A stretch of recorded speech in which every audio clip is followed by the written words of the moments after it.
Et si tu veux plus de vidéos de ce type, n'hésite pas à liker et t'abonner. Si tu souhaites rejoindre le Discord, les liens sont disponibles dans la description. Sur ce, bon visionnage.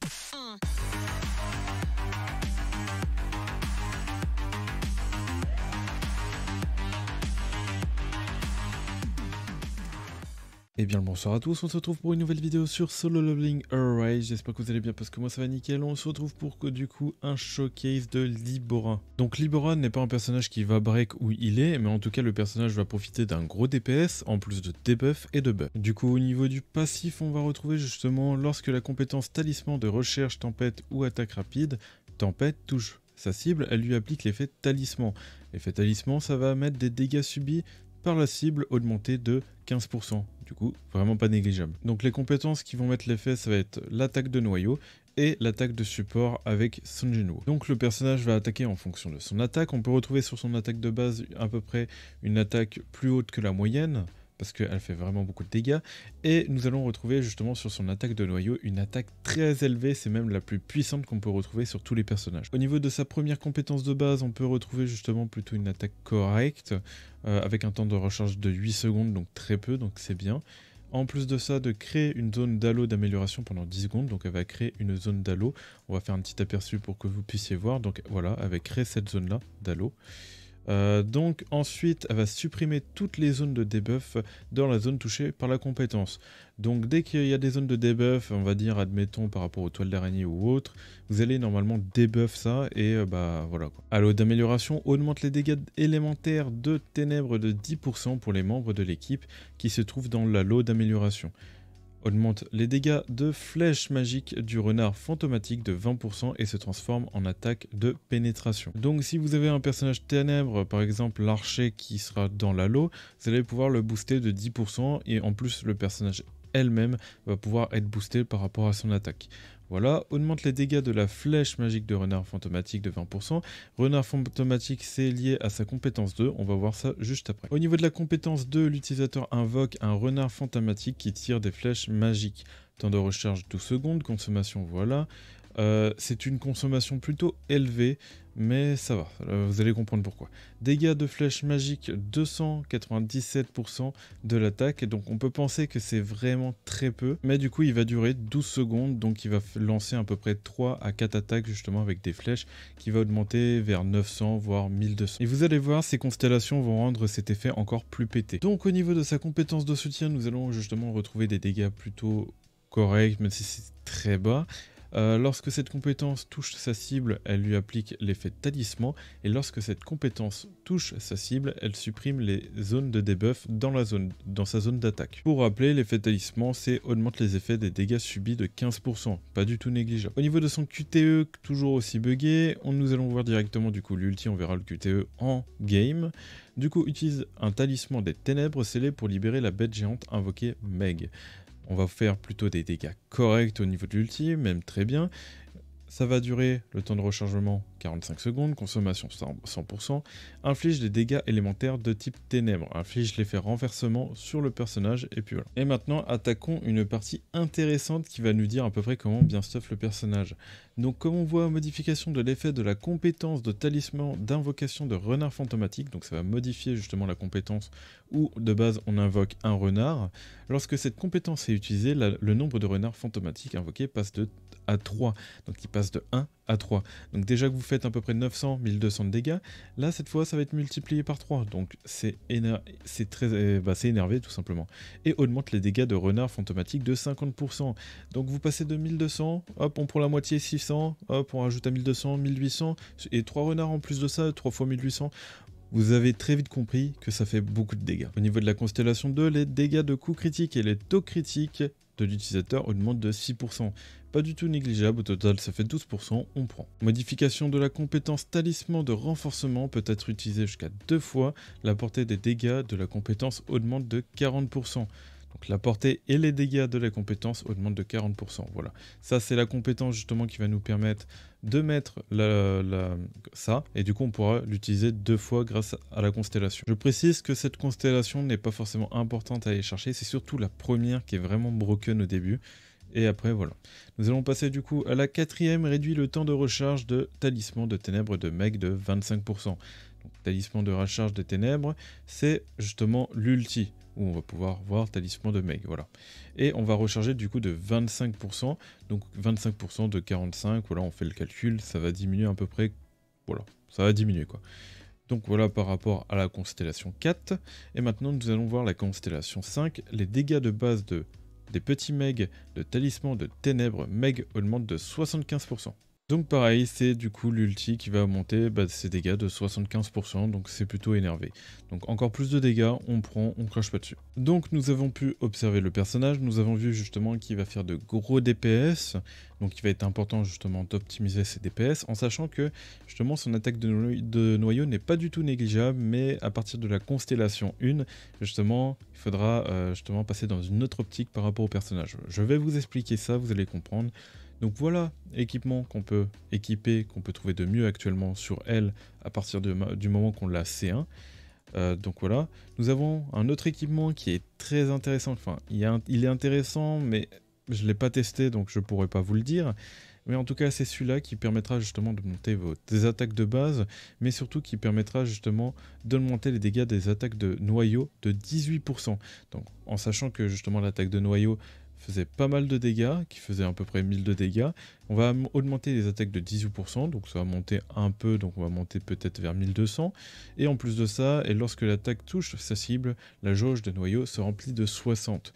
Donc on pourra justement attaquer plus souvent avec l'attaque de noyau. En plus justement de mettre une réduction de 15% de dégâts augmentés. Donc ce stuff je ne l'ai pas testé, mais en tout cas je le trouve intéressant. Mais après à voir plus tard, je pense que le Tochrist va rester meilleur. Donc il faudra voir dans le temps. Nous avons le stuff justement en deuxième après ténacité que je recommande. C'est le stuff justement armé qui risque aussi lui d'être très intéressant vu que le personnage va se stuff en attaque. Et en plus d'avoir le set de 4, on peut, lors d'une attaque, 15% de la défense de la cible sont ignorés. Donc toujours plus du bénéf, on prend. En plus, on peut mettre du set de 2 justement avec un set armé, par exemple avec un set par exemple de mort en un coup. Vous pouvez mettre aussi un set destructeur avec le set armé, ou vous pouvez faire un ensemble de sets justement avec justement le mort en un coup, même si c'est moins recommandé. Et pareil pour le set destructeur, vous pouvez full équiper le personnage de set destructeur, même si on recommande plus ténacité et set armé. Après, si vous voulez faire un set de 2 avec le stuff armé, avec le mort en un coup ou le destructeur, c'est toujours intéressant. Voilà pour les stuffs à peu près du personnage. Maintenant, je vais vous montrer justement les accessoires. Donc, on va justement voir changer. Donc, les accessoires, comme on peut retrouver à chaque fois, les mieux qu'on peut retrouver sur chaque personnage, ça va être cet accessoire-là, l'exécuteur, et le berserker. Je vous ai expliqué plusieurs fois justement leur fonction. Donc, celui-là sera plus situationnel si vous devez justement descendre en dessous de 70% de vos HP pour pouvoir profiter un maximum d'attaque. Et vous avez justement en termes de confort l'exécuteur qui vous permettra de justement gagner 20% d'attaque une fois que vous aurez descendu le boss à 70% d'HP. Sinon, comme moi je l'ai équipé actuellement, j'ai mis le set expert, c'est le meilleur qu'on peut trouver actuellement sur elle. Le seul truc, c'est qu'il va vraiment être utile à partir du moment que justement vous ayez déjà un bon taux critique de base.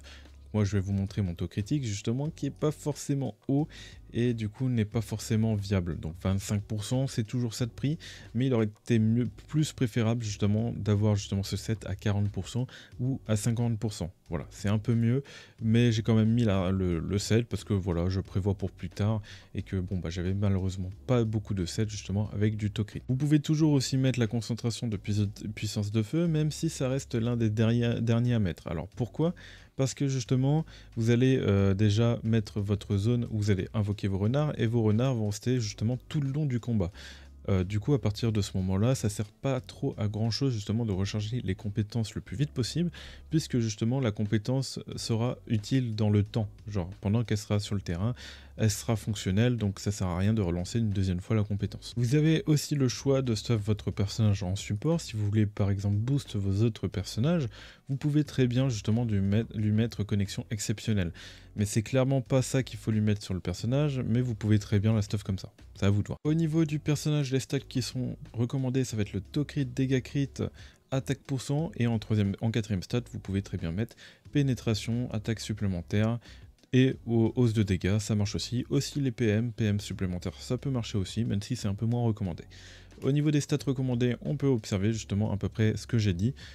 Et voilà, donc je vais vous montrer vite fait, mettez pause justement sur le stuff de mon personnage, même si bon, il n'est pas très bien stuff, d'ailleurs il y a un petit truc que je dois devoir rectifier, que je vais vous montrer juste après. Hop, voilà, je vous montre vite fait, n'hésitez pas à mettre pause, là, il n'y a pas l'attaque ténèbres malheureusement, là, voilà, c'est correct, et là, ça aurait été préférable d'avoir de l'attaque supplémentaire justement en stat main, donc c'est soit celle-là ou soit celle-là, dans tous les cas, l'une des deux doit être en attaque supplémentaire, pour justement bien rentabiliser vos DPS. Au niveau des armes, on va retrouver justement cette arme qui va nous permettre d'affaiblir en fonction de son type, donc très intéressant, en plus de faire de l'attaque supplémentaire. Vous pouvez aussi très bien mettre l'arc justement en général pour monter son dégâts crit une fois que vous aurez les taux crit, et pareil ça augmente l'attaque. Et vous avez aussi la hache, malheureusement elle n'augmente pas l'attaque, mais elle va augmenter les dégâts de l'attaque de noyau de 18%. Donc si vous jouez le stuff solide, avec justement les accessoires qui vont avec, il est très intéressant justement de mettre cette hache. Donc après c'est à vous de voir comment vous allez jouer, le stuff là n'est pas forcément recommandé, et il n'a pas été forcément testé, donc faites attention quand vous faites ça, et il est quand même mieux de stuff justement votre personnage en ténacité. Au niveau de l'équipement SSR, on augmente l'attaque de l'utilisateur de 2,5% lorsque l'utilisateur touche des cibles avec talisman renforcement. Ses dégâts de coups critiques et de taux critiques augmentent de 2,5% pendant 10 secondes face à celle-ci. Donc voilà, c'est un équipement, c'est une arme SSR bien, mais pas non plus surpuissante. On va retrouver des meilleurs équipements justement parmi tous les autres équipements, donc je vous recommande pas de vous focus au début sur cette arme. C'est mieux d'équiper justement des équipements bleus au début, comme ça au moins ça vous évite d'investir dans cette arme et vous investir sur une autre arme, et de la focus. Donc on va retrouver le personnage justement en soutien, on va la tester, donc là je vais attendre justement d'avoir des zones de debuff. Normalement les fourmis justement vont me lancer des projectiles, on l'espère. Voilà, comme celle-là par exemple, et là je vais mettre ça, normalement c'est une zone de debuff, non ça n'a pas debuff la zone, donc ça debuff pas tout non plus, donc ok. Au moins on aurait essayé, mais vous voyez qu'en tout cas ça a mis les dégâts augmentés de 15% sur du coup les fourmis, du coup ça va nous permettre justement de faire plus de dégâts. Là on va en profiter justement pour, bon là malheureusement j'ai pas pu faire les dégâts que je voulais, mais voilà, vous avez compris, et voilà, c'est à peu près tout pour le personnage soutien. Donc du coup, nous voilà sur le terrain, nous allons pouvoir tester du coup Libora. On va justement aller sur le côté, et on va faire la compétence 2, comme vous le voyez, et ça invoque des sbires. Enfin, ça invoque justement des sbires, oui, on va dire ça. Et quand je vais mettre la zone justement directement sur mes sbires, ça va les booster justement, comme on a vu par rapport à l'analyse, de 25%. D'où justement l'équipement puissance de feu, comme vous avez vu. Ça sert à rien de le mettre parce que vous n'avez pas besoin de rappeler la compétence. En fait, ils sont sur le terrain, ils vont faire leurs dégâts. Et puis voilà, à part si vraiment, je crois, il me semble qu'ils peuvent prendre du DPS et disparaître d'un coup. Mais après ça, ça ne sert à rien de mettre les accessoires puissance de feu parce que justement, juste après, vous pouvez, une fois qu'ils disparaissent, remettre la compétence sans problème. Donc voilà, donc comment justement faire une attaque de noyau. Vous voyez que par rapport à mon attaque, j'ai tout en bas à droite, mon attaque normale, j'ai une petite barre qui se charge en rond. Donc là, je vais attaquer normalement. Hop, et là, vous voyez qu'il y a des nouveaux icônes qui se sont affichés.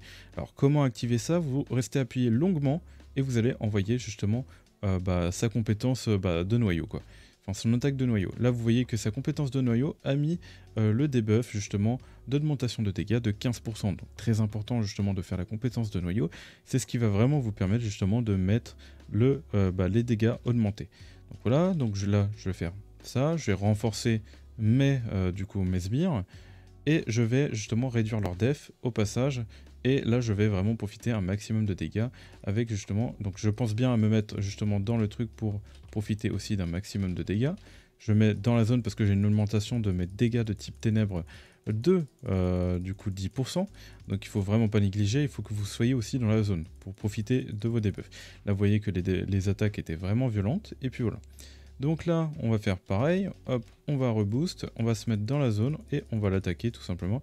Et là, je vais réduire sa def, justement, j'ai déjà fait mon attaque de noyau, de toute façon, il se lance automatiquement quand vous faites un clic droit après l'avoir chargé. Vous n'êtes pas forcément obligé de rester à cliquer longtemps. Donc voilà par rapport au personnage, donc il faut savoir que j'utilise 0 perso, vous avez vu qu'elle a fait beaucoup de dégâts, en sachant que je manque de beaucoup de taux crit. Là, je vais appeler mes sbires. Là, je vais aller dans la zone. Donc là, malheureusement, sur les ennemis qui bougent un peu plus, c'est un peu plus embêtant. Là, je lui ai mis la réduction de la def. Et je vais utiliser l'ulti pour justement faire de gros dégâts. Et là, c'est impressionnant parce que vous pouvez mettre pause. Hein, les dégâts étaient vraiment impressionnants. Il faut savoir que là, je n'utilise aucun autre personnage justement pour faire des dégâts. Là, vas-y, je vais appeler ce personnage-là parce que je me dis, hop, hop, voilà, on va profiter un maximum. On va essayer de switch le plus rapidement possible. Hop, et on va justement mettre la zone. Hop, et avant que le temps se termine, on va regarder les dégâts. 53 000 avec l'attaque normale. Et en sachant que mes sbires aussi font tout autant de dégâts. Donc on peut voir justement que c'est plutôt énorme. Et je fais encore plus de dégâts avec l'ulti, j'imagine. Là, je pense qu'on va se faire une run un peu plus sérieuse pour que vous puissiez voir justement les dégâts vraiment quand on tryhard quoi, avec Libora. En sachant que j'ai plutôt un bon stuff, enfin j'ai bien stuff le personnage, donc c'est vraiment le kit, le meilleur build que vous allez trouver sur Libora, en sachant que je suis pas forcément full opti, donc voilà. Donc là on va faire comme d'hab, on va mettre la zone, voilà, on attaque pour, voilà, en passage on va mettre justement la réduction de la def à force, juste en attaquant normalement en fait vous allez mettre automatiquement au bout d'un moment la réduction justement des dégâts augmentés, je veux dire, excusez-moi. Tac, tac, on met la zone, on reste dans la zone, on met les debuffs, bon ça aurait été bien de mettre ça sur le gros mob. Là de toute façon j'ai juste à charger, en plus ça ne dépense pas, donc vous voyez pourquoi aussi le stuff solide peut être intéressant, parce que c'est vrai qu'on va attaquer plutôt souvent avec l'attaque de base du personnage, même si je pense que j'aurais pu, là vous voyez j'ai pas mis justement ma zone sur tous mes sbires, donc ça c'est un peu embêtant, voilà. Là j'aurais dû limite switch, attendre le shift pour faire vraiment profiter un maximum de dégâts. Et là je vais refaire pareil, hop, voilà, je reste dans la zone, je mets des dégâts augmentés de 15%. Et en plus de ça, bon il faut savoir que si vous avez mine, comme moi que j'ai dans mon équipe, grâce à justement ces buffs, je vais pouvoir me buff justement en taux crit et dégâts crit. Donc vraiment pas du tout négligeable, surtout que lui aussi il met des dégâts augmentés. Donc je vais mettre mes buffs, hop, voilà. Ensuite je vais switch de personnage, on peut voir que même si je quitte le terrain, mes archers restent sur le terrain, et ça c'est très fort. Ça c'est vraiment très fort. Là on va switch, hop, voilà, on va mettre la def réduite, on va ulti parce que nous on veut chercher justement à aller directement sur le personnage, donc voilà, en plus lui il fait ses dégâts aussi. Là on va faire ça. Hop, là malheureusement j'ai mal joué, mais par contre je suis dans la zone, du coup je vais pouvoir faire... Ok, voilà, j'ai fait plusieurs fois du 120 000, comme vous avez pu le voir, en sachant que mon stuff est vraiment pas bien opti, quoi. Hop, voilà, donc j'ai invoqué, donc malheureusement j'en ai invoqué un parce que j'ai dû en perdre un au passage. Je mets une réduction de la def, de vraie défense, de dégâts augmentés, vraiment très important. Là je vais switch justement son personnage, parce que c'est vrai que je ne switch pas depuis tout à l'heure. Voilà, on va mettre ça, on va mettre... Hop, voilà, ok, bon, je dis voilà au moment où je prends une attaque, c'est terrible. Hop, on va re-switch et on va garder justement le tour, on va quand même réussir cette run, ce serait pas mal. Ce serait vraiment pas mal. Hop, voilà, je mets les dégâts augmentés, je mets les bonus, hop. Je mets justement lui, d'ailleurs on va ulti au passage. Voilà. Je switch. Ah, malheureusement, je peux pas, donc je vais en profiter pour faire des dégâts avec lui. Hop, voilà. Donc, malheureusement, là, je viens de perdre des debuffs et tout parce que c'était très important. Hop, je mets ça. Malheureusement, j'ai mal mis. Là, j'ai pas forcément les dégâts augmentés. J'ai pas tous les debuffs que je peux mettre, mais j'ai ce qu'il faut. Hop. Bien évidemment, pensez à se mettre dans la zone pour faire un maximum de dégâts. Vous voyez que les attaques de noyau ont fait beaucoup de dégâts. Et puis voilà. Donc voilà, en sachant que je n'ai pas forcément bien joué, je suis là surtout pour vous expliquer. Excusez-moi pour le coup dans le micro. Mais voilà à peu près pour le personnage. Le personnage est très broken en DPS. Et vous voyez que justement, il fait son DPS. En sachant que je n'ai pas forcément bien opti le personnage.